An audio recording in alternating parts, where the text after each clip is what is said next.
Mr. Steve Holbrook, Second Amendment attorney, is with us on the program right now. A big day in Washington, D.C. And, Steve, thank you, sir, for joining us tonight. Well, yes, sir. It was quite a big day, all right. Yeah, today, the oral arguments in the Heller 2 case. This is the case that challenges Washington, D.C.'s post-ban gun laws. And today, it was you and the attorneys for Washington, D.C. making your case before the U.S. Court of Appeals for the D.C. Circuit. How did it go, Steve? It went very well.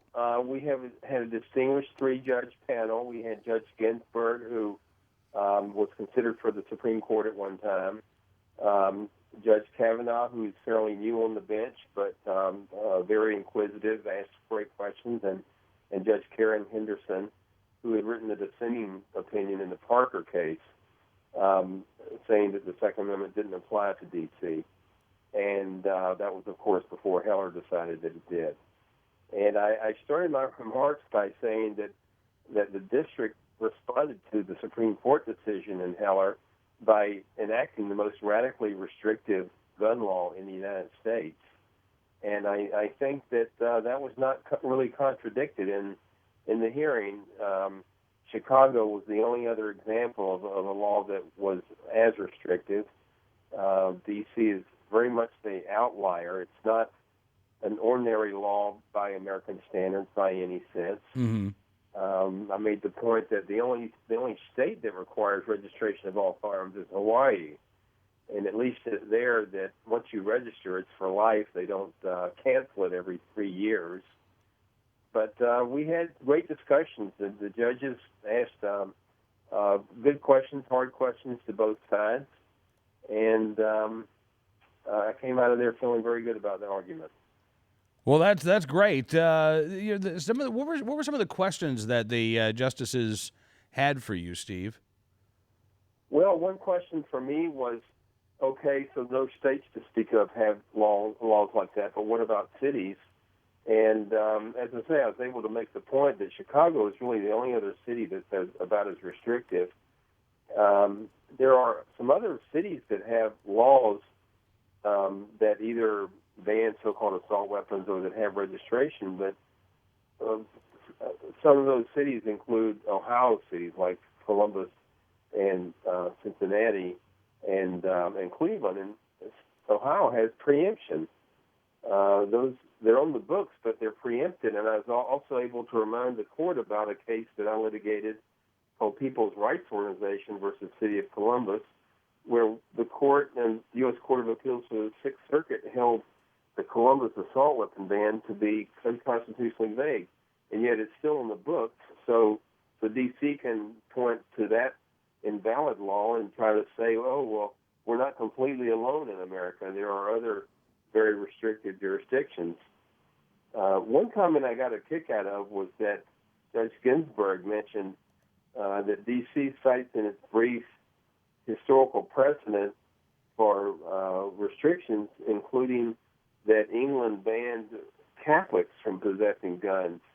And I'm thinking, that proves our point. Thank you, D.C., for citing that as an example. The one example they cited that I was able to discuss was the 1660 law of Charles II, requiring all gunsmiths to report gun purchases to the Crown, then followed by the 1662 law that said that the authorities could confiscate guns from any persons who were disloyal to the Crown. I mean, those things go right together, don't they? That first they would infringe on what came to be the Second Amendment right, and then on the Fourth Amendment right as well. Absolutely. By the way, they also were seizing printing presses and licensing members of the press so that you could not publish anything without a license from the Crown. All those things went together, and they still do go together. So what was the crux of D.C.'s argument that these laws, needed to remain in effect? Well, they always just say, they use phrases that are divorced from reality, like assault weapons designed for military use. And our proof was no country in the world has a military force that restricts its service people to semi-automatic rifles. They use full autos. D.C. used rhetoric like it's not required to allow people to have a secret arsenal of firearms. Rhetoric like made for mass murder in regard to AR-15s. These were phrases they used during the oral arguments? Absolutely. I mean, you go to any shooting range in the country, and you're going to see more AR-15s nowadays than maybe any other kind of rifle. And we all own them, and our plaintiffs wanted to buy them and register them. I mean, would D.C. imply that they're up to mass murder? I mean, it's so far out of reality, it's just incredible. I was going to say, I mean, those statements I would expect to see in a press release from the Brady campaign, but I mean that kind of superheated rhetoric, before a 3-judge panel.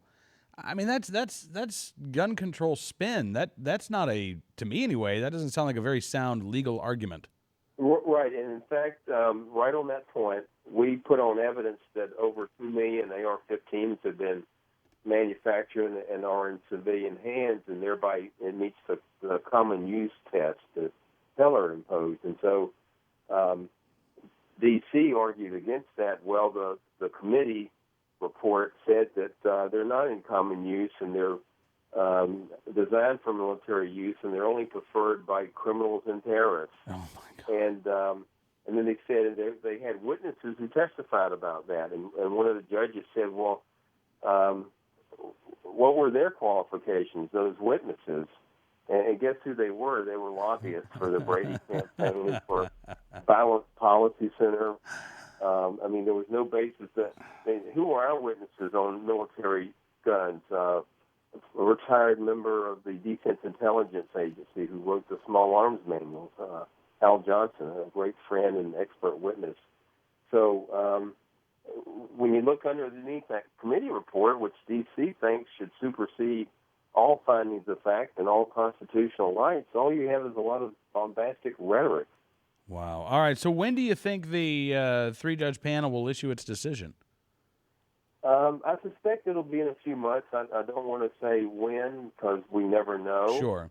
I've had them, after I argued the Chicago case, they gave us an opinion in about 10 days because they basically had made up their mind against us. Mm-hmm. That was, of course, reversing McDonald. But I've had other courts take 6 months or 9 months, and a long time ago, some of them would take a year, but I don't expect them to do that here. Okay. But I want to be clear, I don't want to predict the outcome of the case. Sure. Our arguments were well received, and the judges had read the briefs very carefully. They were very much up on the topics, and I think we'll get a fair hearing from them. But I never want to say we're going to win or we're going to lose because you don't know that until it's like a football game, and you don't know until the game is over. Exactly. No, exactly right. Well, Steve, thank you, sir, for being out there on the field today. We really appreciate it, and I'm glad you could join us on the program tonight to talk about the oral arguments. Well, we got a lot of tackles, and we made some scores, so we'll have to see how it goes. Thank you, sir. Steve Holbrook, Second Amendment attorney and fullback as well.